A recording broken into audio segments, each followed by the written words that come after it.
nsaba Allah ow'ekitiibwa atukuŋŋanya mu kifo kino abe nga atuwa obulungi mu kaseera ke tunaamalawo, ng'akaseera ke tunaamala wano biidhinillah tulida kuba tulingirira tugimu ku miramwa egisinga kuba mikulu mu bulamu bwaife. Omulamwa guno tugimu ku miramwa egisinga kuba mikulu mu bulamu bwaife. Bw'oba oli wano nga olina famire, olina abazaire, olina baganda bo, olina abaana, olina famire, ovunaanwa okuba nga weetegereza ebigambo bino. Ndidi nti oyinza okuba otera obiwulira, aye ababyogera nga tininze zeeno olwaleero ninza okuba n'ekyendawulo kyembitaamu, ate wayongereza kubire waaba n'engeri gy'oganulwa mu bigambo bino. N'abantu bw'oba oli wano ng'olina abantu b'okozesa ku mirimu gyo, ebigambo bino b'omulamwa guno okuvunaanwa kukuba nga ogutegeera olwo ebyo ebibaawo mu bulamu bwaife, mu buwangazi bwaife, mu mbeera edo denva okulaga, mbeera da famire ng'amaka, mukyala, niba n'abaana walala, abantu ab'emikwano, n'abantu ku mirimu gye tukolera, abantu be tukozesa, tulina okutegeera ensonga eno. Ng'ensonga Allah tabaraka wa taala yagita mu Qur'ani y'ekitiibwa, olwo n'ebigambo eby'omubaka Muhammadi sallallahu alaihi wasallam byagoberera. Nga aya Allah tabaraka wa taala yagita mu suratu An-Nisa'i akoba a'udhu billahi minash shaitanir rajim la khayra fi kathirin min najwahum illa man amara bi sadaqa aw ma'ruf aw islahi bayna an-nas wa man yaf'al dhalika ibtigha'a mardati llah fasawfa nu'tihi ajran 'azima. Allah akoba la khayra fi kathirin min najwahum illa man amara bi sadaqa aw ma'ruf aw islahi bayna an-nas wa man yaf'al dhalika ibtigha'a mardati llah fasawfa nu'tihi ajran 'azima. Eyo aya tujja okufuula tujja okutwala mu kyokwegekesa olwaleero insha Allah. Akoba Allah ow'ekitiibwa nti abantu mu nsi balina ebintu ebibatyamya bingi kubanga bateesa, balina ebifo bye babaamu bingi okubanga aboogerezaganya, abantu bawaya emboozi ed'endawulo, abantu boogera endogero ed'endawulo, nga bo mu ndogero ed'endawulo de boogera nga bw'emeni ebiti eby'abantu okuva bwe tutandikiire. Mu maka abantu bawaya, abantu boogera, mu mirimu abantu bawaya, abantu mu mikwano n'eŋŋanda, nga bo bakakasa nti ebyo bye bali kwogera bya mugaso gye bali, era nga mu butuufu obona nga bya mugaso ng'abantu. Aye olw'okuba nti ye Allah n'asinga kumanya bitugasa ife, ye yakoba bino, era nga boobona abantu oba katugeza abasomesa, omusomesa asobola okukallafu omwana ensonga, asobola okukaka omwana ensonga, nga niwe omuzaire bwoba tewasomaku osobola okutabukira omusomesa oyo. Aye olw'okuba nti omusomesa yasooka kuba musomi naye asoma obusomesa, aidi kyali kukaka omwana nga neki ekyamukakibwa meye naleero yafuuka omusomesa. Kati kyova obona nti ebiseera ebisinga ti buli nsonga eba ku isomero mu baana n'abasomesa nti etuuka mu bazaire, kubanga bwe kiba kityo abazaire balekera otwala abaana mu masomero. Kati ekyo kikumala okutegeera nti oba omuntu muyina asobola okukukaka ensonga, iwe ng'obona nti nzibu ino ti nnungi gy'oli, aye ate ng'erimu obulungi gy'oli, olw'okuba ono yabubitamu obukake ma ate yaafuna obulungi obwo, ye n'aba alina okikukola. ekyokubonerako omwana ayinza okuba nga asola ku isomero nga bamuzuusa essaawa 9 buli lunaku oba guba gwa bwire oba gwa nkyo ayi essaawa 9 kebukya asomye ngaye bw'aba waka omuzaire ayenda amuzuusa essaawa 12 mwana muleka atenduke empe weeno omwana edda kulwala bityo kati ye omusomesa abona nti okukkiriza omwana essaawa 9 asome n'ekyobulamu ate era nga n'ekyobulamu kubanga niwe bati kusoma omuntu omulamu omuntu ow'obulamu ow'obwongo obukyamufu obwongo okukyamuka kibaawo n'ebintu bingi ayi mu byo mulimu omuntu okukkeera okuzuuka buli lwokera n'ozuuka wairozira ky'ojyakola mukigezeo kabali wano nga muzirabye mukola nga tibibakeza ku nkyo mutandiika okeera obulamu olunaku lwokeire buba bulamu ino era oba mulungi ino kati mu mbeera eyo ye omuzaire abona nga okuzuusa omwana essaawa ezo kumukaluubiriza kyokka ku isomero omusomesa abona nga kumusumulula n'okulya kubi abasomesa bakontrolinga abaana mu kulya mu tayimu nti bwekuba kunywa porage benda tibenda balina kumuna ku tayimu oba saawa 12 kitundu needo bw'oba tonwere ku saawa edo jja mu kiraasi iwe omuzaire imwe musome nga yasooka anwe ewuba nange omwana alikalubizibwa era kijjamukosa ate nga be lunch etyo sapa etyo bayinza kuba bagirya saawa 12 kitundu sapa timumbeera eyo iwe waka obona nga ate olina kutusabira ebikalubiriza aye bw'oba wetegereza omwana embeera gy'abamu ng'ali ku isomero nga bamukontrolingira mu mbeera ey'okumunyigiriza ensoma gy'asoma ate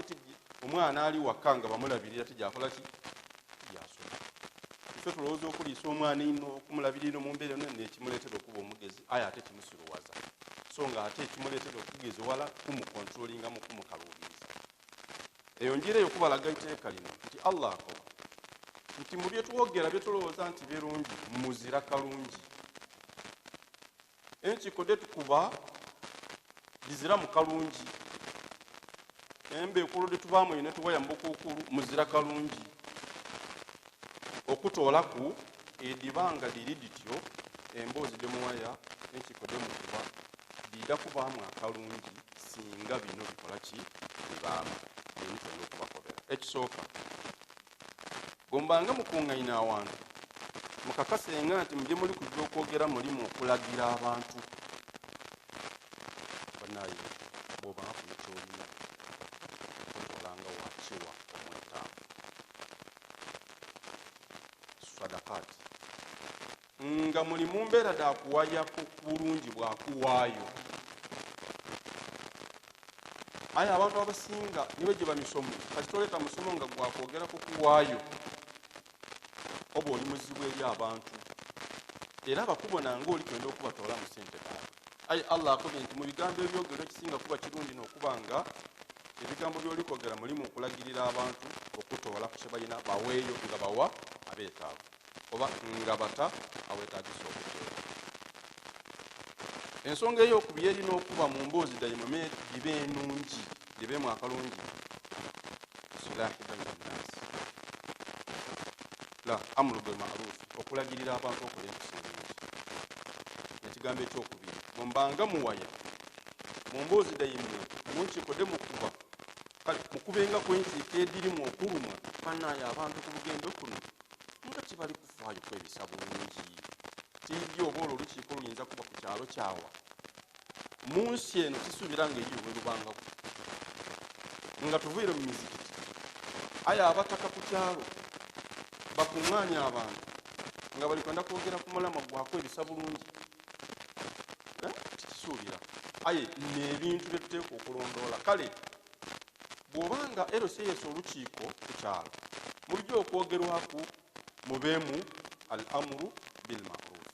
okulagirira abantu okola empisa enungi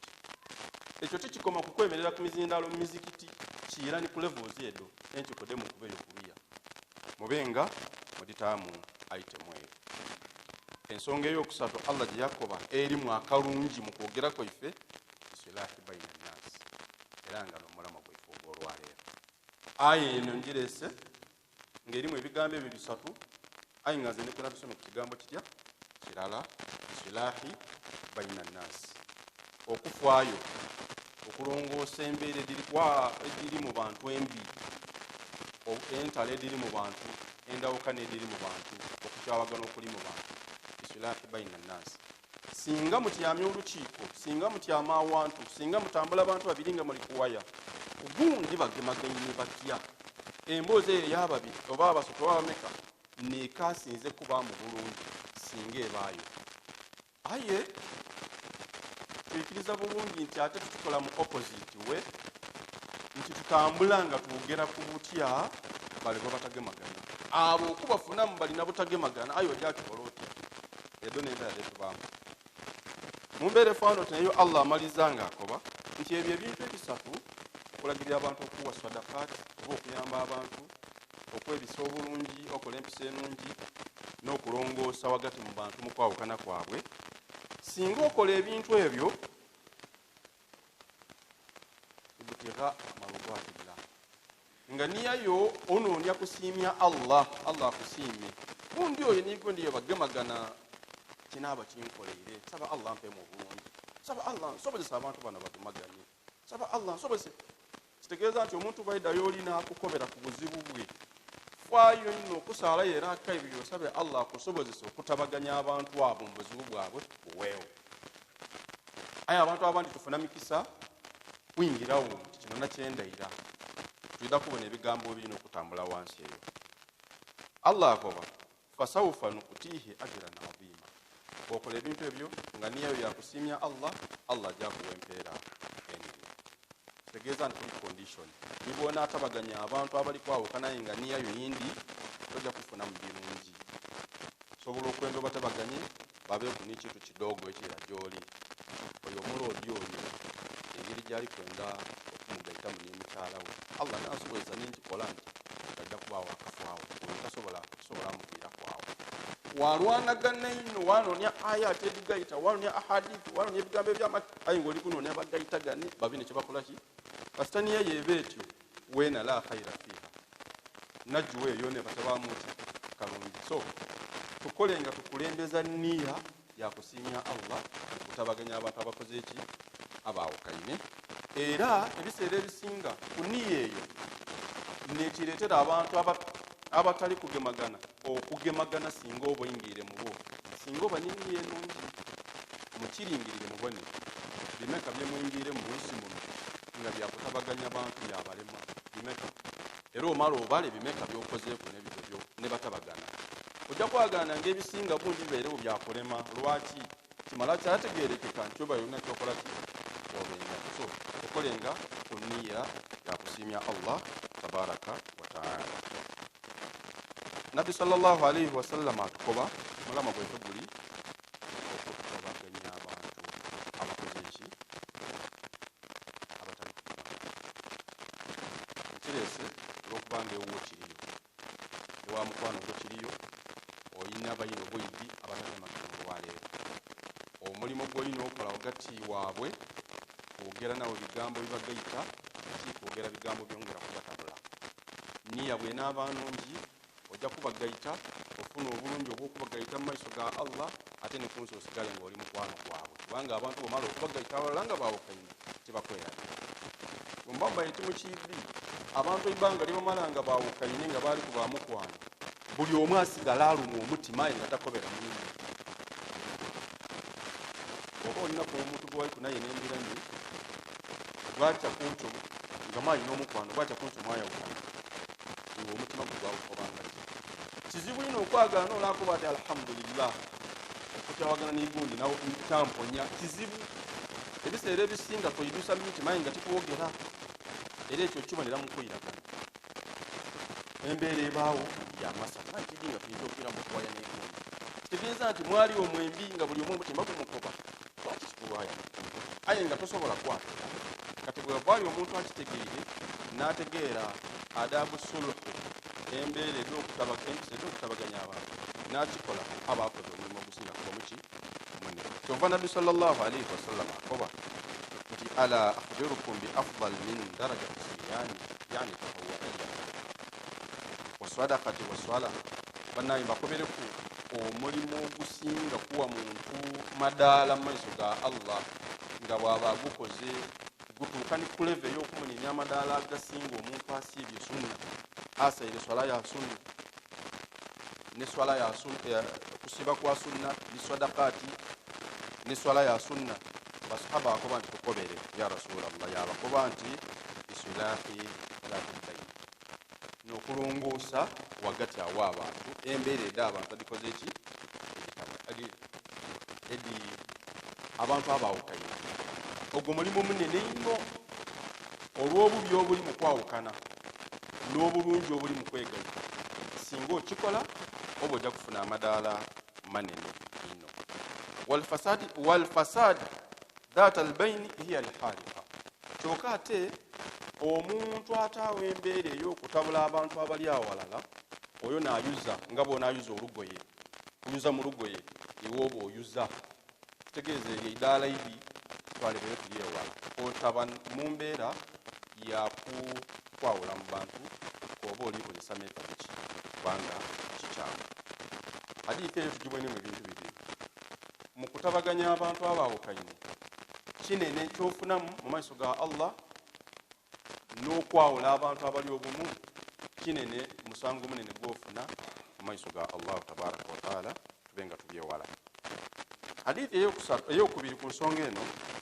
eva ku mukyala ayitibwa Ummu Kulthum binti Uquba qalat sami'tu rasulallahi sallallahu alayhi wasallam yaqul mukyala ono radiyallahu anha akoba nawulira omubaka wa Allah ng'akoba ku nsonga ey'okutabaganya abantu yakoba kino ni kinene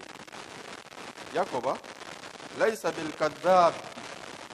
man aslaha baina nnas mu kutabaganya abantu abaawukaine okusooka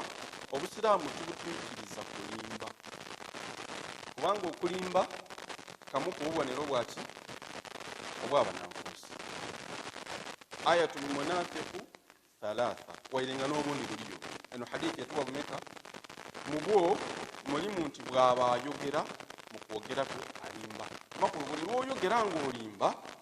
kabonero ka bunnanfuusi tegeeza okulimba kiki kibi kikiikirizibwa aye wulira nabi sallallahu alayhi wasallama yakoba nti laisa bilkadhabi man aslaha baina nnas bannaye omuntu ali mu kutereeza abantu abali kwawukana mu mbeera eyo singa alindiramu talamulwaku nti alimbye omuntu ayingire wagati ng'abantu abooluganda abali kwawukana abafumbo abali kwawukana ku mirimu bali kwawukana yayingira wagati w'abantu abo ng'ayenda akozesa ebigambo bye abalongoose babe walala bw'ayogera ekigambo eky'obulimba abatalamulwaku nti akoze eki kyalimbye ekyokuwulira ku hadithi eno nti singa olwaleero omuntu ayawukana ni muganda we nga babaine kwendagana kunene bali mu bizinesi ndala bayawukana mu bubi kubaako omukyamu aye kizibu okumutegeera oba abantu babaire bafumbo omwami ayawukana naki ni mukyala we mu mbeera yonayona eyidyewo kati iyo wayendo ingirewo batabaganye ngaye tosobola kukozesa bigambo bye boogera kubanga mbalaze nti omuntu aba n'obulumi ayaate okubulaga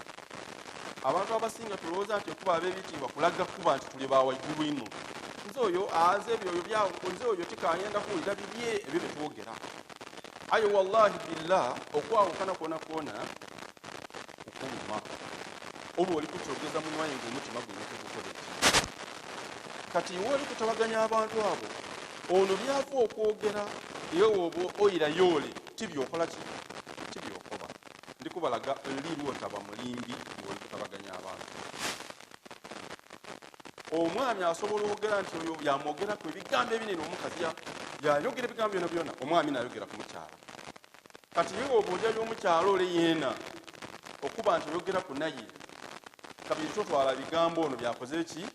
byakobye awo wonka oba olimbye ayi tolamulwaku nti okoze eki mathala otuuka wakuba nti muna waveyo wa musaayi kodi musaali olyali atampulina nyinza okuba nga kituufu galiwo musaali atyo aye naye nalendeeza wamukosa